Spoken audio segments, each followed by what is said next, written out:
Seja bem-vindo à sua TV Câmara. Este é o seu programa Nobres Pares. Eu, Márcio Chaves, vou acompanhar você nesta viagem no tempo para que você conheça um pouco mais sobre a história do Poder Legislativo cubatense. Presente conosco hoje, Armando Campinas Reis, ele que foi vereador e presidente desta Casa de Leis e vai estar falando a você sobre as histórias do Legislativo. Seja bem-vindo, Armando, é um prazer tê-lo aqui conosco. Prazer é meu, Márcio, para nós é um orgulho, né, poder, a essa altura do campeonato, vir aqui e fazer um depoimento do passado, dizer como era o legislativo do passado, né, para que a nossa população conheça também o que foi feito durante o nosso tempo. Vou começar com a história do Armando Campinas. Armando, qual é o seu local de nascimento, Armando? Olha, eu nasci, Márcio, numa tarde do dia 31 de agosto de 1940, num sítio chamado Sítio do Antunes. Este sítio estaria hoje localizado no estacionamento da direita do CRIO, do supermercado CRIO. Vila Nova. Vila Nova.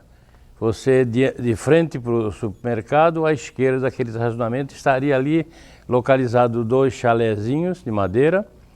E o meu pai, como era administrador do sítio, o meu pai residia num. Nós residíamos. Nosso pai era português. Português, né? Veio para o Brasil. Veio para o Brasil só, depois com uma carta de chamada feita pela Miquelina Domingues, né? A famosa Miquelina Domingues, que era quem abrigava todos os portugueses na época aqui na nossa cidade. E chamou a minha mãe e construiu uma família aqui no Brasil que pretendemos com que isto continue acontecendo, né? Quantos irmãos, Armando? Aqui nós tivemos, eu tenho um irmão falecido, que é o Manuel Campinas Reis, a Otília Campinas, que está viva, e o meu pai lá teve uma filha. Antes do casamento, ele teve uma filha e é uma irmã minha que eu tenho lá e que de vez, quando posso, vou lá visitá-la. Na sua infância, estudou em quais escolas? Fala um pouco. Eu estudei no Grupo Escolar Júlio Conceição, quando na época ele estava ali onde é hoje a biblioteca, ao lado da igreja. Ali eu fiz o primário. Júlio Conceição. Júlio Conceição. E começou a trabalhar muito cedo? Aos 14 anos eu já comecei a trabalhar. Eu fui, na época era autorizado o menor a trabalhar em qualquer tipo de trabalho, desde que fosse necessário ao empregador, né? Eu trabalhei como mensageiro, office boy hoje, né? Na época também era mensageiro. Na R-Board, na usina R-Board, durante a construção da usina subterrânea. Eu era o menino que levava a correspondência lá em cima e trazia a correspondência lá de cima, naqueles trolleys, né? E de vez em quando diziam até que saía fora da linha, em razão de ser tão íngreme, né? E eu trabalhei ali. Depois trabalhei na oficina do Pérez, como ajudante mecânico. Com o meu chefe e o mecânico era o saudoso companheiro nosso aqui, filho também de Cubatão, José Lopes, né? E também fiquei lá um ano e meio, 2 anos só. Depois o meu pai montou uma empresa, uma extração e comércio de areia, e fizemos uma sociedade, eu, meu pai, o meu irmão e eu, né? E aí deu início da minha vida. Na cidade de Cubatão. Rio Cubatão? Rio Cubatão. Rio Cubatão. Ficou quanto tempo trabalhando nisso? Então, nós ficamos trabalhando nisso, meu pai faleceu, continuamos um pouco mais, há uns 15 anos mais ou menos. Depois disso começou, já o jovem Armando começou... Exato, aí fiz o curso de Direito, eu também me transformei num corretor de imóveis, né? Passei, já na década de 70, eu tinha uma imobiliária grande em Cubatão. Depois se criou uma imagem de corretor autônomo de valores. Fiz também o curso, fui autorizado pelo Banco Central a comercializar títulos de renda fixa, títulos, carnê de poupança, financiamento de automóvel. e eu me transformei num agente autônomo de valores. Né? Um pequeno banco, diria assim. Exatamente. Pequeno banco. Uma espécie de banco, só que com bandeiras que a gente próprio escolhia. Né? Eu trabalhava com a bandeira do Banco Crefisul. E isso já nos anos 70. Cubatão era uma cidade pujante, com muitas possibilidades. Cubatão sempre foi, a minha visão de Cubatão, sempre foi uma cidade que no início das décadas, eu olhava Cubatão e dizia, isto vai mudar, isto vai crescer, isto vai ser uma cidade que nos vai dar orgulho, uma das melhores cidades do país. Por quê? Porque a evolução industrial havia começado, né? E a gente imaginava que isto cada vez mais, em razão da instalação do parque industrial, fosse a melhor cidade do Brasil, pelo menos, né? E hoje nós percebemos, e a cada década que se iniciava, eu novamente fazia esse voto de confiança com a minha cidade. Sempre na cidade. Isto vai mudar, isto vai melhorar, isto vai ser a melhor cidade do nosso estado, pelo menos. Isso não acontecia, não é? Diante da minha perspectiva, diante das possibilidades que eu via de crescimento da minha cidade. Isso não acontecia. E hoje eu também acho que não acontece ainda. Continuo hoje, ao início de cada década, com a mesma perspectiva. Cubatão há de crescer. Cubatão há de ter um comando, há de ter uma administração capaz de transformar essas riquezas, né, imensas que se produzem aqui na cidade em benefício do povo. Capaz de desentupir este canal que deveria ligar a geração de riqueza com a ponta, que é as necessidades do povo, a urbanização das nossas áreas mais carentes, enfim, uma educação classe A, uma prestação de um equipamento de saúde da melhor qualidade, enfim, uma melhoria de vida, porque justamente para isso que nós trabalhamos. O esforço de ganhar dinheiro é para melhorar a condição de vida.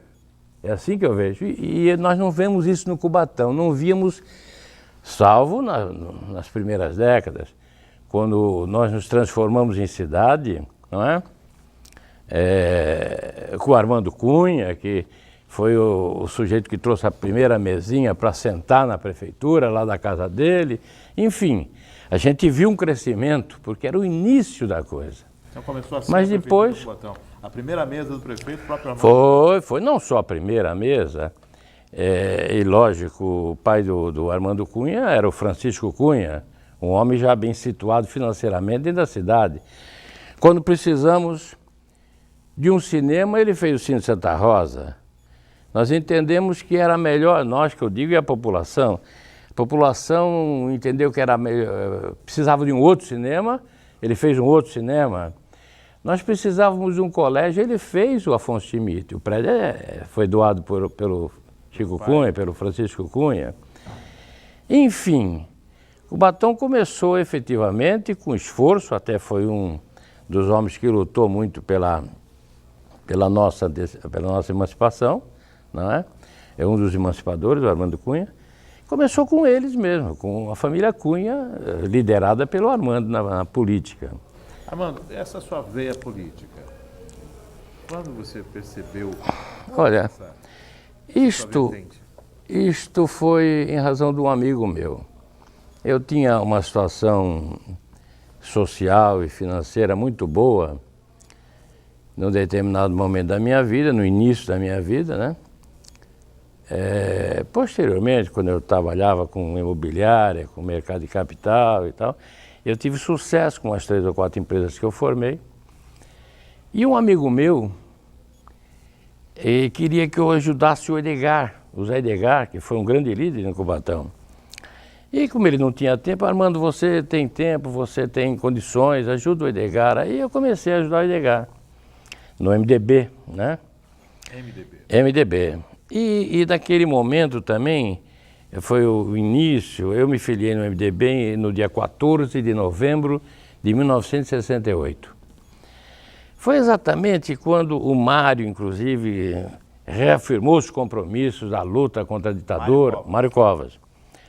E o Edgar também, aqui em Cubatão. Então, em cada cidade que a gente sentia, né, os anseios da população de redemocratizar a nação, de combater a ditadura militar, e aquilo tudo motivou-nos para esta linha social, para a política, para fazer...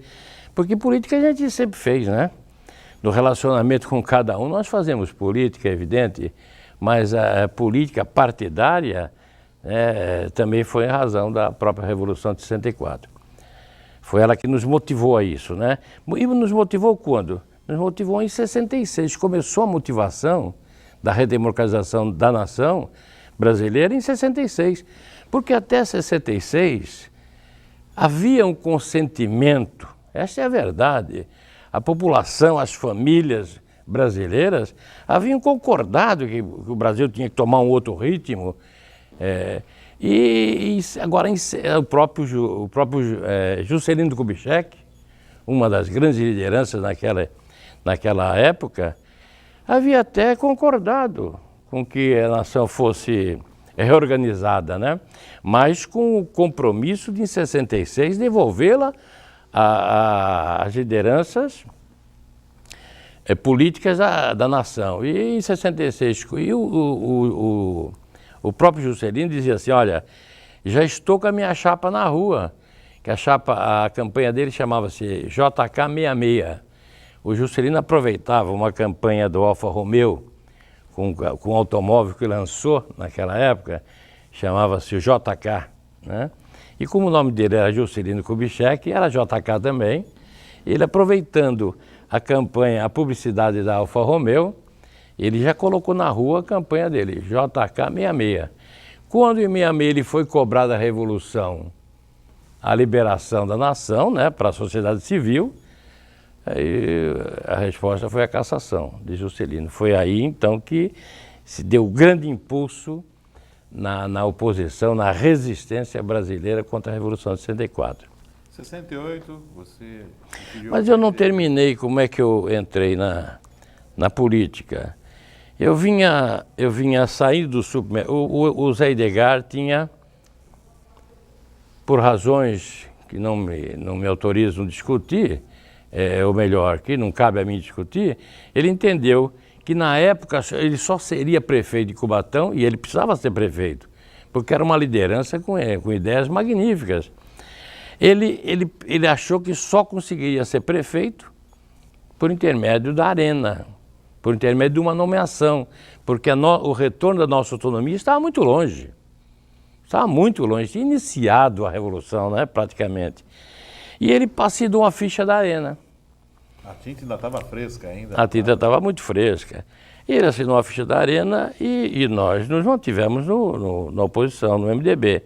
E saindo do supermercado Peralta, da loja 1, o Agrimaldo Rocha, um dos nossos companheiros, também combatentes, né, ilustre combatente, ex-vereador também aqui na casa. O Agrimaldo me perguntou assim, Armando, e agora? Qual é o nome que a gente vai pôr na frente disso tudo? Já que o Edgar não está mais conosco. Eu falei, não sei, a ideia inclusive é parar para ver como é que essas coisas ficam mais na frente. Aí o Agrimaldo falou assim, não, eu acho que não, eu acho que você é a pessoa, porque realmente eu era uma espécie de lugar-tenente do Zé Edgar, né? Eu acho que o teu nome é que tem que ser jogado no fogo agora. Eu falei, não, ainda é cedo para pensar nisso. Mas o Agrimaldo insistia com isso, né? E o jovem também não tem... O jovem é uma pessoa que não tem medo de nada, que está afim de tudo, né? Então o jovem não pede tempo para decidir. O jovem decide na hora, né? Até influenciado até por Geraldo Vandré, né? Quem sabe faz a hora, né? Conclusão. E eu falei, tá bom, vamos tentar isso então. E começamos a mexer com isso e tal, e eu virei político. Virei político e daí comecei a presidir o MDB na época e a juntar gente, né? E segurar as pessoas também, porque as pessoas vendo o grande líder que era o Zé Edgar sair, a tendência também era pensar num acompanhamento dele, né? Você usou uma expressão, lugar-tenente. Vou te pedir para falar um pouco sobre a expressão, mas logo após o nosso intervalo. Nós vamos a um rápido intervalo e daqui a pouco estamos de volta com o segundo bloco do programa Novos Pares.